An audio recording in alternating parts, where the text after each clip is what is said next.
Use a number 4 internal hex wrench to loosen the corrugated pipe clamp and pull out the corrugated pipe.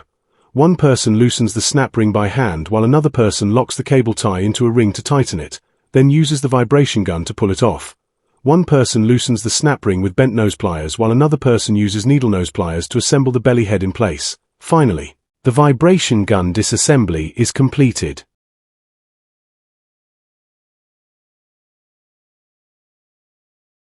One person loosens the snap ring with bent nose pliers while another person uses needle nose pliers to clip out the belly head and reinstall it in the original position.